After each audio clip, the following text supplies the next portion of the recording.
বিষয় নিয়ে আলোচনা করব, তো শিক্ষার্থীদের নিয়ে। সেখানে আমার শিক্ষার্থী বলে রিসেন্ট যেটা লিখেছি, তাহলে একটু কবিতাটা মানে এখানে এই মঞ্চ থেকে বাচ্চাদের কাছে তাদেরকে শোনাতে চাই। আমার শিক্ষার্থী, এই সুন্দর ভুবনে, এই পুষ্পিত কাননে, কচি কচি সদা হাসি মাখা মুখগুলি আমাদের আশা, আমাদের ভরসা। তোমাদের নিকট মোদের আছে অনেক অনেক প্রত্যাশা।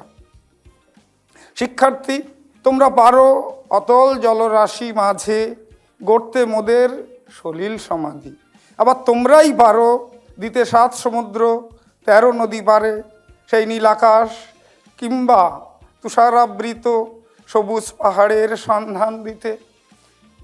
নীলা, তুমি কি পারো না হিমশৈল উপেক্ষা করে অচিনপুরে অজানা সবুজ দ্বীপের সন্ধান দিতে? ওরা চন্দ্রযানে শুয়েছে চাঁদের মাটি, তোমাদের যেতে হবে মঙ্গলে, আনতে হবে মুষ্টি ভরে হীরা ও মানিক।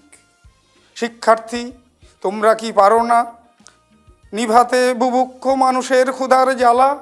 আমি নিশ্চিত তোমরা পারবে করিতে বাবা মায়ের ইচ্ছা পূরণ, দূরীভূত করবে মানুষে মানুষে বিভেদ।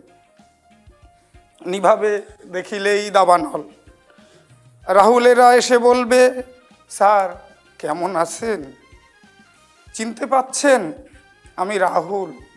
ভর্তি ক্লাসে কানমালা দিয়ে কেটেছিলেন এম ইন লাইফ, আবার লিখে দিলেন লাল কালিতে।